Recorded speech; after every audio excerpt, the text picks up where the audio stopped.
culture impacts how boards perform, because the tone at the top sets the example at the bottom. And so you want to be deliberate and intentional as a board to make sure that the culture is one where board members can engage, can be robust in their conversations, in their discussions and debates about particular decisions. But you also want to make sure that that culture allows for holding each other, certainly as board directors, accountable to each other, but that governance oversight for the organization is also there. That oversight that says the board is going to pay attention to the strategy, to making sure that the systems are in place, that we can understand how we hold management accountable, but also that we are inclusive of the various and material stakeholders for the organization as well. So that board culture has an incredible impact on the ethical and effectiveness of board directors in the boardroom. Ooh, how does the board deal with a problem if the chair is a problem? So I would respond with two ways. The first is at a systemic level. You want to make sure that your systems of accountability are in place. So for example, is it the professional directors we are talking about? Do you have codes of ethics in place?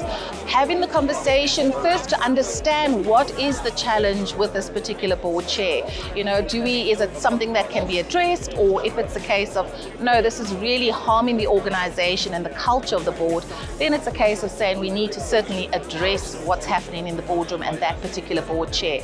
But at a systemic level, the fabric of governance requires all of us, even the citizens, to hold our stakeholders, to hold boards accountable for the decisions that they are making. Because ultimately, boards have to act in the best interest of the organization.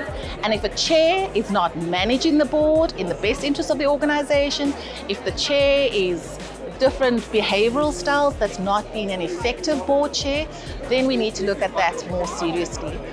On a separate note, I would certainly also advocate to say that we need to look at the professionalization, or professionalism rather, of board directors, because that's how you can also hold them accountable. When they belong to a body that can take them to be accountable for the decisions where, between members of the public and organizations have a place to, not only complain about directors, but again, for their conduct. There's an ethics code that they adhere to. That's how we can strengthen accountability in the boardrooms and hold, shall we call them, delinquent or dysfunctional chairs, and there are non-executive directors who also do that, accountable if we have professional directors. One of the things certainly that the IOD does is they have a competency framework where they talk to the technical and personal and behavioral competencies of directors, and that's quite critical to look at, because yes, anybody can become a director, but what you really need are ethical and effective directors in the boardroom.